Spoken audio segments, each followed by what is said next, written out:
Today we're going to take a look at a router cabinet by BOSCH.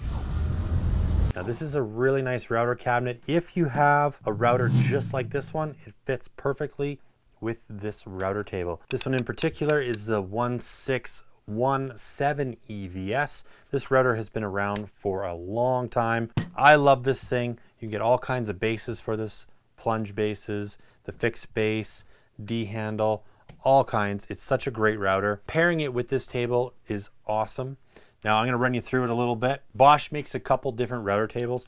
This is their MDF cabinet style. So we've got a door down here. You can mount your router to the underside of this base plate here. They give you all the mounting screws. I've got a little baggie here that I just keep all the extra parts.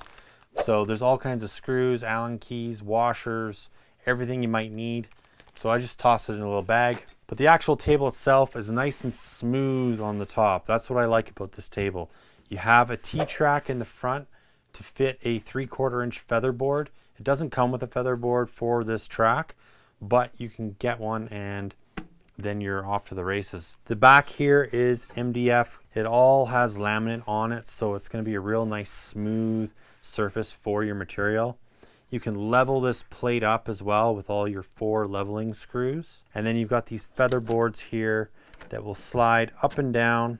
You can also slide it back and forth on this T-track. Now you can pull these right off if you want to. You can pull everything off this table if you wanted to. You've got this guard here. So once you close your cabinet door, the back side, you've got all these knobs. So these two right here adjust this little guard. This just slides up and down. And then you've got these 2 big knobs. Undo that. And now you can slide the fence back and forth. I think BOSCH should have put these on T-tracks, but that's probably my only complaint about this is that it's not on an actual T-track. It's in these grooves.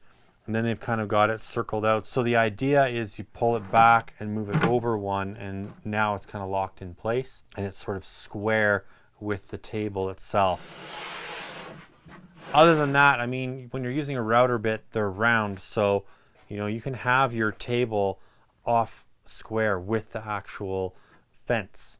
So keep that in mind. You don't need to be perfectly, you know, square or parallel all the time. If you're using a round bit, obviously you're using a round bit, it's a router.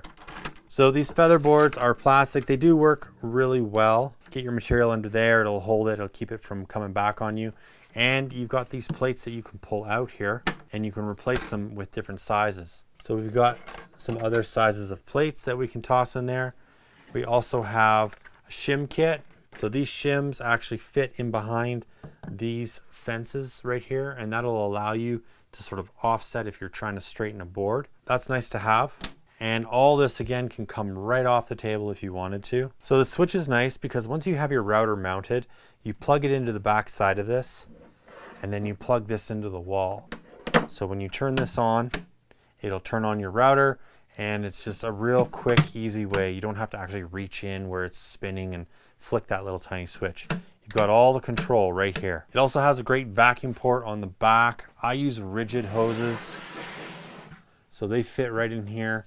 It's around 2 3/8, 2 1/4. So they fit in snugly, and the dust collection on this is actually really nice. It does suck up all those chips. You can adjust the fence by undoing these. Now spin it around. This part can move. So you can close up this gap if you want, or you can make it larger, whatever you need to do depending on the size of your bit. The actual fence back here is aluminum, so you're not going to have to worry about it warping or anything like that. And these are sacrificial plates, so you can pull these off and make new ones if you actually end up damaging them by accident. But you really shouldn't be adjusting this when you're operating the router. So make sure you turn your router off when you're adjusting this fence. You don't want to accidentally nick a corner or have an accident. The overall dimensions of the top are 25 inches by 15.5.